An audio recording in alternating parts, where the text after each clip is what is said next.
আমি আপনাদের সামনে কোরআনের আয়াত দিয়ে তেলাওয়াত করছি, ওমান আহসানু কাওলাম মিম্মান দাআ ইলাল্লাহ ওয়া আমিলা সালিহান ওয়া ক্বালা ইন্নানি মিনাল মুসলিমিন।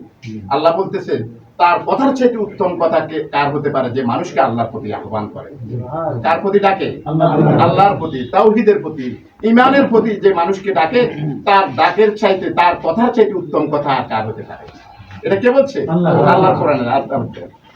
ওমান আহসানু কাওলাম মিম্মান দাআ ইলাল্লাহ ওয়া আমিলা সালিহান, এবং সে কি কাজ করে? নেক আমল করে। যে আমরা সবাই নামাজ পড়ি না, আল্লাহর হুকুম মানে চলি, তো আমরা নেক আমল করি তো। কারণ আমি মানুষকে ভালোর কথা বললাম, ভালো ভালো সুন্দর সুন্দর কথা বললাম, কিন্তু নেক আমল করি না, এটা হলে হবে নাকি? তাহলে ওমান আহসানু কাওলাম মিম্মান দাআ ইলাল্লাহ, শর্ত হয়েছে কি? ও আমিলা সালিহান, নেক আমল করতে হবে। কি কি নিজেও কি নেক আমল করতে হবে। ওয়া ক্বালা ইন্নানি মিনাল মুসলিমিন, এবং সে নিজে ঘোষণা করে, সে দাবি করে যে আমি মুসলমানদের অন্তর্ভুক্ত। ঠিক না ভাই? আজকে তো আমরা সমাজের যখন হাটে বাজারে বিভিন্ন বিয়ের অনুষ্ঠানে বিভিন্ন কালচারাল প্রোগ্রামে গেলে নিজেদেরকে মুসলমান বলে পরিচয় দিতে আমরা লজ্জাবোধ করি। কি এরকম না পরিস্থিতি?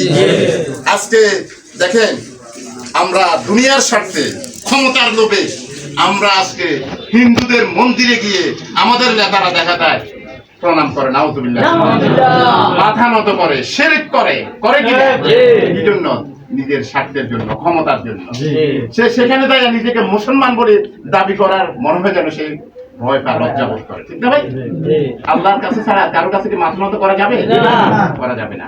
এজন্য আল্লাহ বলতেছেন ওয়াক্বালা ইন্নানি মিনাল মুসলিমিন, আমি যে যে অবস্থায় আছি, যেখানেই আছি, আমাকে ঘোষণা করতে হবে যে আমি মুসলমানদের অন্তর্ভুক্ত। আমার কথাটাকে বুঝাতে পারছি আপনাদের? এই সলিম ভাই আলোচনা, আমি উনার আলোচনাটাকে ফলো করছি। উনি একটা কথা বলছিলেন যে দোকানে 20 জন লোক আছে, আর এই বিগত যে ফ্যাসিবাদ সরকার ক্ষমতাসীন দলের একজন কর্মী যদি থাকতো, সেই 20 জনের সাথে দাপট দেখায় কথা বলতে। তার শক্তি কি? সে ক্ষমতাসীন দলের লোক। ঠিক না ভাই? সাথে সাথে এই কথাটাও বলি, শুধু ক্ষমতাসীন দলের নয়, ওই দলের কর্মীরা সর্ব অবস্থায় সে গর্বের সাথে বলে, কথা বলে। সে জানে তার দল দুনিয়াবি দল। ঠিক না ভাই? তার দল দুনিয়ার রাজনীতিতে সে মনে করে এটা আদর্শের সংগঠন। ঠিক না ভাই? সে জজবা থেকে, সে চেতনা থেকে সে একা একা 20 জনের সামনে নিজের দলের পরিচয় দেয়। ঠিক না ভাই? আর আমরা হচ্ছি ইমানদার মুসলমান। ঠিক না ভাই? আমরা যে দ্বীনের কথা বলি, ইমানের কথা বলি, ইসলামের কথা বলি, ইসলামী খেলাফতের কথা বলি, দ্বীন প্রতিষ্ঠার কথা বলি, ইসলামী আন্দোলন বাংলাদেশ করি। ঠিক না ভাই? এই জন্যই তো ইসলামী আন্দোলন বাংলাদেশের সদস্য, এই জন্য তো যুব আন্দোলন, ছাত্র আন্দোলন, শ্রমিক আন্দোলন। কিন্তু তার আদর্শের চাইতে কি আমার আদর্শ, ইসলামের আদর্শ কি দুর্বল? যে আমি দোকানে কথা বলতে, আমি ইসলামী আন্দোলনের কর্মী, ইসলামী আন্দোলনের দায়িত্বশীল, আমি যুব আন্দোলন দায়িত্বশীল, ছাত্র আন্দোলন দায়িত্বশীল, এই পরিচয় দিতে আমি লজ্জাবোধ করি কেন? এটা কি আমাদের মধ্যে দুর্বলতা না? এই দুর্বলতার কি রাখা যাবে? একজন মুমিন সে যদি একাই হয়, হাজার বেঈমানের চাইতে তার শক্তি অনেক বেশি। ঠিক না ভাই? আল্লাহ বলছেন, আল্লাহ রাসূলের হাদিসে মনে হয় যে মুমিন হচ্ছে জিন্দা আর বেঈমান হচ্ছে মুর্দা। হাজার লাশের সামনে একজন জিন্দা কখনো কি লাশকে ভয় করতে পারে? যারা দ্বীনের পথে নাই, যারা ঈমান ও ইয়াকিনের পথে নাই, যারা ইসলামের পথে নাই, তাদের সামনে আমরা কথা বলতে ভয় পাবো কেন? ঠিক না ভাই? এই জন্য আজ থেকে কি আমরা কি প্রতিজ্ঞা করতে পারবো, মৃত্যু পর্যন্ত আমি যে ইসলামের পথে আছি, ইসলামী আন্দোলনের পথে আছি, আমি যেখানে সেখানে যে পরিবেশ, বিয়ের পরিবেশ, দোকান পাট, হাট বাজার, অফিসে, সর্বত্রই আমি আমাকে পরিচয় দিব সাহসের সহিত যে আমি একজন ইসলামী আন্দোলনের কর্মী, আমি একজন দ্বীন প্রতিষ্ঠার জন্য আমি একজন সংগ্রামী সৈনিক। সেই কথাটা কি বলতে পারবো ইনশাআল্লাহ? এই হিম্মত নিয়ে কাজ করবো তো ইনশাআল্লাহ। তাহলে আমরা সফল হতে পারবো। তাহলে কি আমরা সফল হতে পারবো? আমরা যদি গোপনে গোপনে যদি থাকি, নিজেকে যদি আড়ালে রাখি। আমি একটা উদাহরণ দিই, আমার দোকান, আমাকে দেখতে আলেম, আমি মাদ্রাসায় পড়ছি, আমি হাটাদারি থেকে দাওরা পাস করছি 2000 সালে, কিন্তু আমি কোন দল করি এটাকে আমার গায়ে লেখা আছে? লেখা কি আছে নাকি ভাই? আমি আমার দোকানে আমাদের যে বর্তমানে যে পতাকা, প্রতীক নিয়ে হাত পাকা দিয়ে যে পতাকা আছে না, এই পতাকা আমার দোকানে আমি লটকাই দিচ্ছি, একটা স্টিকার লাগে আমার দোকান। ঠিক একদিন পরে এক যুবক আসে আমাকে বলতে, আমি এতদিন আপনার অন্যটা পাচ্ছি কথা বলতে, আমি এতদিন আপনারে অন্যটা পাচ্ছিলাম, আমি তো হাত পাকাল। যুবক কি বলতেছে যে আমি এতদিন ভাবছিলাম আপনি অন্যের লোক, অন্য দল করেন, আপনার হাত ফাঁকা দেখি আমি আজকে বুঝি যে আপনি ইসলামী আন্দোলন। এবার আসে আমার লোক মুসাফা করে, সে কোন দায়িত্বে আছে, কোন ওয়ার্ড বাড়ি, সে আমার সাথে খোলামেলা কথা বলতেছে।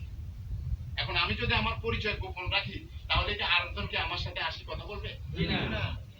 এখানে হচ্ছে আমাদের দুর্বলতা। আমি কি বুঝতে পারছি?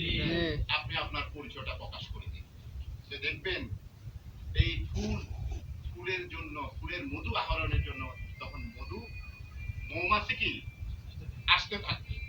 যে আমি কি আমার কথাটাকে বুঝতে পারছি আপনাকে? আমরা আমাদেরকে প্রকাশ করতে পারি না, আমরা আমাদের পরিচয় দিতে পারি না। আজকে থেকে পরিচয় দিব তো ইনশাআল্লাহ। আর ইসলামী আন্দোলন বাংলাদেশ, শরীফ ভাই যে কথাটা বলছিলেন, বাংলাদেশের রাজনীতিতে অনেক সংগঠন আছে, অনেক দল বারবার ক্ষমতায় গেছে, গেছে না? পরীক্ষিত বিষয়কে কি আর পরীক্ষা করা দরকার আছে না? তারা বারবার ফেল করে, তারা কি সামনে আগে দিব নি?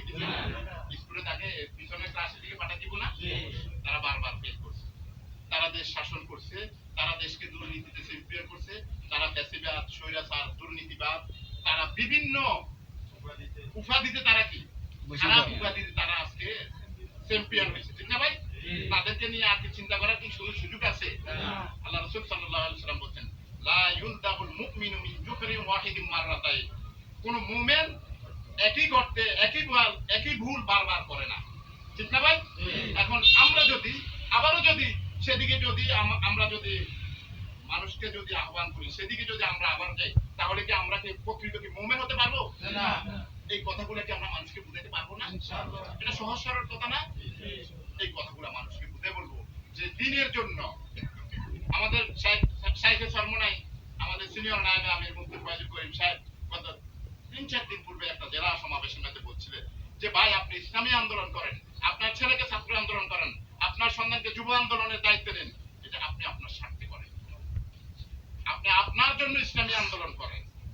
কারণ ইসলামী আন্দোলন করে এমন কোন মানুষ কি চাঁদাবাজি, মস্তানি, দুর্নীতি, চুরি, ডাকাতি, খারাপ কাজের সাথে লিপ্ত হয়? তাহলে আপনি এই পথে আসেন আপনার জন্য, আপনার স্বার্থে আপনাকে এখানে আসা দরকার। আপনার ছেলেকে ছাত্র আন্দোলনের সদস্য করাবেন, আপনার যুবক ছেলে আছে তাকে যুব আন্দোলনে অংশগ্রহণ করবেন, শ্রমিক আন্দোলনে আসবে, এটা কি আপনি আপনার জন্য না? আজকে আপনারা গত প্রায় 1 মাস আগে এই অন্তর্বর্তীকালীন সরকারের এই 1 বছরে একটা প্রতিবেদন তৈরি করা হয়েছে। এই প্রতিবেদনে যে সারা দেশে যে যত সহিংসতা হয়েছে